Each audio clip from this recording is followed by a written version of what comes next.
A 2009 study by the Organization for Economic Cooperation and Development found that 11 of the 12 countries with the highest levels of discrimination against women were Muslim-majority countries. Amazingly, Muslim preachers in the West insist that Islam promotes equality and women's rights. Some even declare that Muhammad was a feminist, perhaps the greatest feminist who ever lived. Why do these preachers spout such shameless nonsense?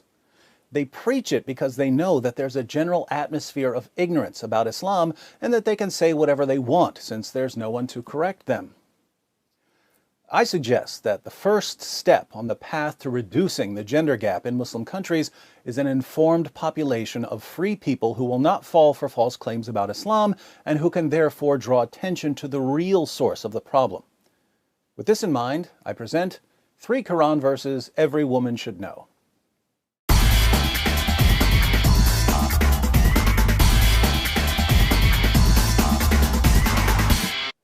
Now, before everyone fills up the comments section with, David, why didn't you bring up Surah 4:3 or Surah 4:24, Surah 65:4, or basically all of Surah 33, let me say that I know there are a lot of relevant verses here, but there's simply too much material to present all at once, so I've selected 3 verses that are especially relevant to the high levels of discrimination against women in Muslim countries.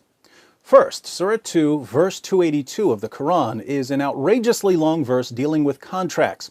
But there's an interesting part in the middle that says, "And get 2 witnesses out of your own men, and if there are not 2 men available, then a man and 2 women, such as you agree for witnesses, so that if one of them, one of the 2 women, errs, the other can remind her. If 2 men aren't available as witnesses, then get a man and 2 women." Here we find the Islamic principle that the testimony of a woman is worth half the testimony of a man. Why is this? Muhammad explains in Sahih al-Bukhari 2658. The Prophet said, "Isn't the witness of a woman equal to half of that of a man?" The women said, "Yes." He said, "This is because of the deficiency of a woman's mind." The testimony of women is unreliable because women are, by nature, stupid. These teachings of Allah and Muhammad, combined with other problematic teachings, such as the need for 4 male witnesses if you're accusing someone of sexual sin, have made it enormously difficult for Muslim women to testify against men in court. According to the New York Times, human rights workers have noted that as many as half of the women who report being raped in Pakistan are charged with adultery. Second, in Surah 2, verse 223, Allah says, "Your wives are a tilth for you, so go to your tilth when or how you will." We don't use the word tilth much nowadays. A tilth is a patch of ground that you plow so you can sow your seed. The Quran says that women are a tilth that you approach whenever and however you want.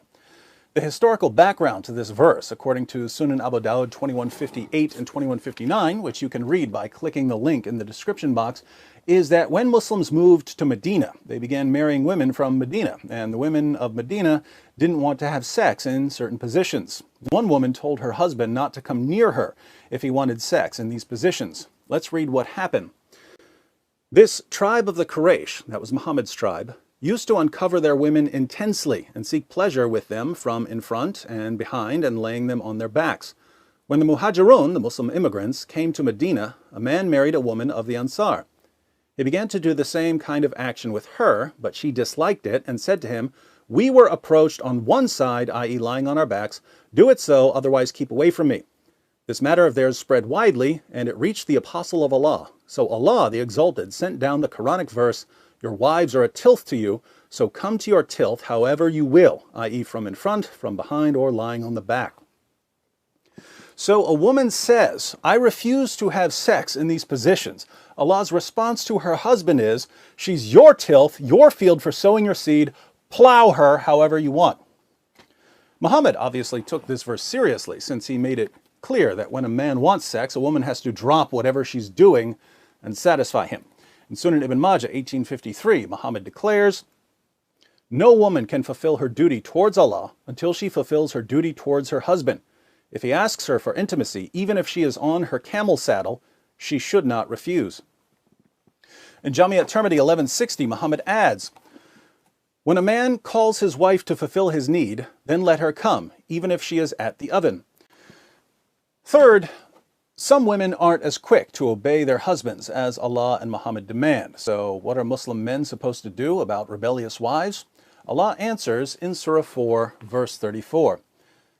Men are in charge of women because Allah hath made the one of them to excel the other, and because they spend of their property for the support of women. So good women are obedient, guarding in secret that which Allah hath guarded.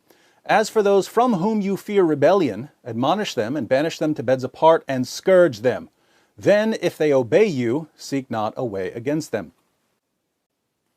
If your wife doesn't obey you, you warn her, banish her to a separate bed, and beat her until she does what you say.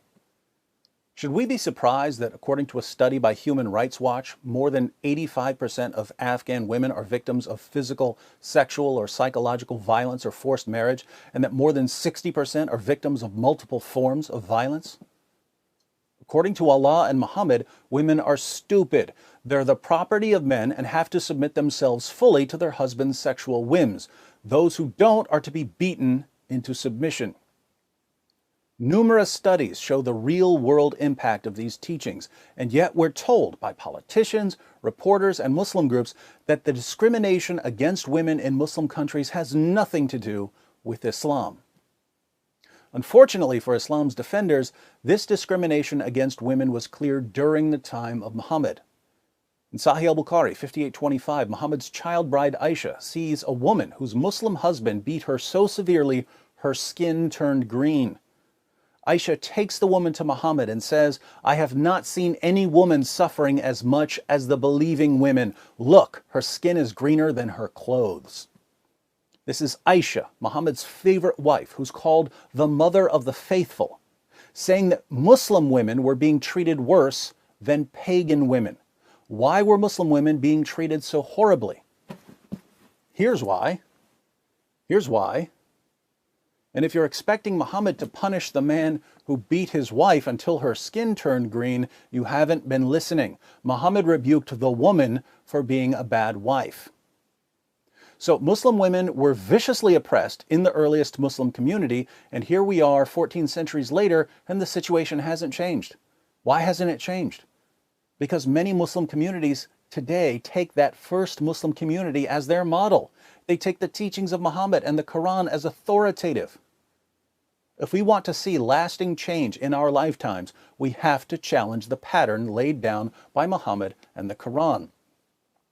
So learn these 3 verses, share them with your friends, share the video. You can get all of the verses and all of the sources I quoted by clicking the link below.